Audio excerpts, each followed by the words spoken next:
The Magician's Nephew by C.S. Lewis. Chapter 5. The Deplorable Word. The children were facing one another across the pillar where the bell hung, still trembling, though it no longer gave out any note. Suddenly they heard a soft noise from the end of the room, which was still undamaged. They turned quick as lightning to see what it was. One of the robed figures, the furthest off one of all, the woman who Diggory thought so beautiful, was rising from its chair. When she stood up, they realized that she was even taller than they had thought, and you could see at once, not only from her crown and robes, but from the flash of her eyes and the curve of her lips, that she was a great queen. She looked around the room and saw the damage and saw the children, but you could not guess from her face what she thought of either, or whether she was surprised. She came forward with long, swift strides. "Who has awakened me? Who has broken the spell?" "I think it must have been me," said Diggory. "You?" said the queen, laying her hands on his shoulder, a white, beautiful hand, but Diggory could feel that it was strong as steel pincers. "You? But you were only a child, a common child. Anyone can see at a glance that you have no drop of royal or noble blood in your veins. How did such as you dare to enter this house?" "We came from another world by magic," said Polly, who thought it was high time the queen took some notice of her as well as Diggory. "Is this true?" said the queen, still looking at Diggory and not giving Polly even a glance. "Yes, it is." The queen put her other hand under his chin and forced it up so that she could see his face better. Diggory tried to stare back, but he soon had to let his eyes drop. There was something about hers that overpowered him. After she had studied him for well over a minute, she let go of his chin and said, "You are no magician. The mark of it is not on you. You must be only a servant of a magician. It is on another's magic that you have traveled here." "Well, it was my Uncle Andrew," said Diggory. At that moment, not in the room itself, but from somewhere very close, there came first a rumbling and then a creaking and then a roar of falling masonry, and the floor shook. "There is great peril here," said the queen. "The whole palace is breaking up. If we are not out in a few minutes, we shall be buried under the ruins." She spoke as calmly as if she'd been mentioning the time of the day. "Come," she added, and held out a hand to each children. Polly, who was disliking the queen and feeling rather sulky, would not have let her hand be taken if she could have helped it. But though the queen spoke so calmly, her movements were as quick as thought. Before Polly knew what was happening, her left hand had been caught in a hand so much larger and stronger than her own that she could do nothing about it. "This is a terrible woman," thought Polly. "She's strong enough to break my arm with one twist. Now she's got my left hand and I can't get my yellow ring. If I tried to stretch across and get my right hand into my left pocket, I mightn't be able to reach it before she asked what I was doing. Whatever happens, we mustn't let her know about the rings. I do hope Diggory has sense enough to keep his mouth shut. I wish I could get a word with him alone." The queen led them out of the halls of images into a long corridor and then through a whole maze of halls and stairs and courtyards.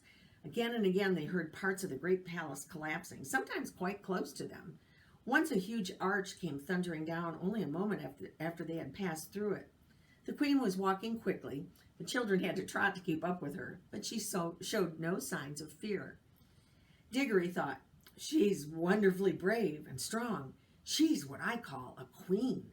I do hope she's going to tell us the story of this place." She did tell them certain things as they went along. "This is the door to the dungeons. That passage leads to the principal torture chambers, and that was the old banqueting hall where my great-grandfather bade 700 nobles to a feast and killed them all before they had drunk their fill. They had rebellious thoughts." They came to the last hall, larger and loftier than any they had seen. From its size, from the great doors at the far end, Diggory thought that now at last they must be coming to the main entrance. And in that, he was quite right. The doors were dead black, either ebony or some other black metal which is not found in our world.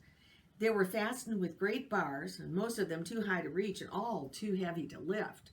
He wondered how they would get out. The queen let go of his hand and raised her arm. She drew herself up to her full height and stood rigid. And then she said something which they couldn't understand, but it sounded horrid, and made an action as if she were throwing something towards the door. and those high and heavy doors trembled for a second as if they were made of silk, and then crumbled away, till there was nothing left of them but a heap of dust on the threshold. "Whew!" whistled Diggory. "Has your master magician, your uncle, power like mine?" asked the queen, firmly seizing Diggory's hand again. "But I shall know later. In the meantime, remember what you have seen. This is what happens to things and to people who stand in my way." Much more light than they had yet seen in that country was pouring in through now the empty doorway, and when the queen led them out through it, they were not surprised to find themselves in open air. The wind blew in their faces, was cold, yet somehow stale. They were looking from a high terrace, and there was a great landscape spread out below them. Low down near the horizon hung a great red sun, far bigger than our sun. Diggory felt at once that it must have been older than ours, a sun near the end of its life, weary at looking down upon the world. To the left of the sun and higher up there was a single star, big and bright. Those were the only two things to be seen in the dark sky that made a dismal group. And on earth, in every direction, as far as the eye could reach, there was a vast city in which there was no living thing to be seen. And all the temples and towers and palaces and pyramids and bridges cast long, disastrous-looking shadows in the light of that withered sun. Once a great river had flowed through the city, but the water had long since vanished, and it was now only a wide ditch of gray dust. "Look well on that which no eyes will ever see again," said the queen. "Such was Charn, that great city, city of the King of Kings, the wonder of the world, perhaps all the world. Does your uncle rule a city as great as this, boy?" "No," said Diggory. He was going to explain that Uncle Andrew didn't rule any cities, but the queen went on. "It is silent now, but I have stood here when the whole air was full of noises of Charn, the trampling of feet, the creaking of wheels, the cracking of whips, and the groaning of slaves, the thunder of chariots, and the sacrificial drums beating in the temples. I have stood here, but was near the end, when the roar of battle went up from every street, and the river of Charn ran red." She paused and added, "All in one moment, one woman blotted it out forever." "Who?" said Diggory in a faint voice, but he had already guessed the answer. "I," said the queen. "I, Jadis, the last queen, but the queen of the world." The two children stood silent, shivering in the cold wind. "It was my sister's fault," said the queen. "She drove me to it. May the curse of all the powers rest on her forever. At any moment I was ready to make peace, yes, and to spare her life too, if only she would yield me the throne. But she would not. Her pride has destroyed this whole world. Even after the war had begun, there was a solemn promise that neither side would use magic. But when she broke her promise, what could I do? Fool! As if she didn't know that I had more magic than she. She even knew that I had the secret of the deplorable word. Did she think, she was always a weakling, did she think that I would not use it?" "What was it?" asked Diggory. "That was the secret of secrets. It has long been known to the great kings of our race that there is a word which, if spoken with the proper ceremonies, would destroy all living things except the one who spoke it. But the ancient kings were weak and soft-hearted, and bound themselves and all who should come after them with great oaths, never even to seek after the knowledge of that word. But I learned it in a secret place and paid a terrible price to learn it. I did not use it until she forced me to use it. I fought to overcome her by every other means. I poured out the blood of my armies like water." "Beast," muttered Polly. "That last great battle raged for 3 days here in Charn itself. 3 days I looked down upon from this very spot. I did not use my power till the last of my soldiers had fallen, and the accursed woman, my sister, at the head of her rebels, was halfway up those great stairs that lead up from the city to the terrace. And then I waited till we were so close that we could see one another's face. She flashed her horrible, wicked eyes on me and said, 'Victory.' 'Yes,' said I, 'victory, but not yours.' And then I spoke the deplorable word. A moment later, I was the only living thing beneath the sun." "But the people," gasped Diggory. What people, boy? All the ordinary people, said Polly, who had never done you any harm, and the woman and the children and the animals. Don't you understand? Said the queen, still speaking to Diggory. I was the queen. They were all my people. What else was there for them but to do my will? It was rather hard luck on them all the same, said he. I had forgotten that you are only a common boy. How could you understand reasons of the state? You must learn, child, that what would be wrong for you or any other common people is not wrong for a great queen such as I. The weight of the world is on our shoulders. We must be freed from all worlds. Ours is a high and lonely destiny. Diggory suddenly remembered that Uncle Andrew had used the exact same words, but they sounded much grander when the Queen Jadis said them, perhaps because Uncle Andrew was not 7 feet tall and dazzlingly beautiful. And what did you do then? Asked Diggory. I had already cast strong spells on the hall where the images of my ancestors sit, and the force of those spells was that I should sleep among them like an image myself, in neither food nor fire, though it were 1,000 years, till one came and struck the bell and awoke me. What was it, the deplorable word that made the sun like that? Like what? So big and so red and so cold. Oh, it has always been so, at least for hundreds of thousands of years. Have you a different sort of sun in your world? Yes, it's smaller and narrow and yellower, and it gives a good deal more heat. The queen gave a long, ah, and Diggory saw in her face the same hungry and greedy look which had lately seen on Uncle Andrew's. So, yours is a younger world.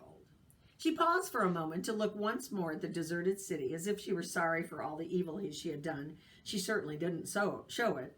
And then she said, Now let us be going. It is cold here at the end of all ages. Going where? Said both children. Where? To your world, of course. Polly and Diggory looked at each other aghast. Polly had disliked the queen from the first, and even Diggory, now that he had heard the story, felt that he had seen quite as much of her as he wanted. Certainly, she was not at all the sort of person one would like to take home, and if they did like, they didn't even know how they would. What they wanted was to get away themselves, but Polly couldn't get at her ring, and of course Diggory couldn't go without her.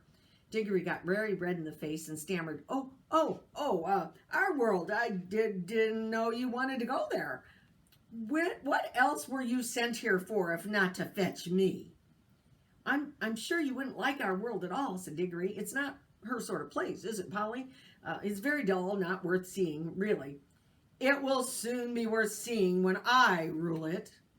Oh, but you can't, said Diggory. It's not like that. I mean, they wouldn't let you, you know. The queen gave a contemptuous smile. Many great kings thought they could stand against the house of Charn, but they all fell. Their very names are forgotten. Foolish boy, do you not think that I, with my beauty and my magic, will not have your whole world at my feet before a year has passed? Prepare your incantations and take me there at once.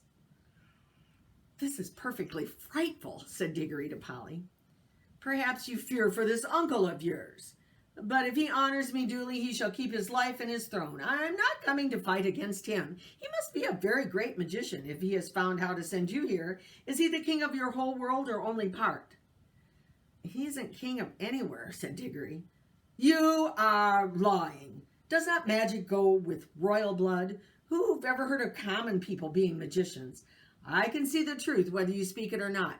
Your uncle is a great king and a great enchanter of your world, and by his art he has seen the shadow of my face in some magic mirror or some enchanted pool, and for the love of my beauty he has made a potent spell which shook your world to its foundations and sent you across a vast gulf between world and world to ask my favor and bring me to him. Answer me, is that not how it was? Well, not exactly, said Diggory. Not exactly, shouted Polly. Why, it's absolute bosh from the beginning to the end. Minions, cried the queen, turning in rage upon Polly, seizing her hair at the very top of her head where it hurts the most. But in so doing, she let go of both of the children's hands. Now, shouted Diggory, and quick, shouted Polly. They plunged their left hands into their pockets.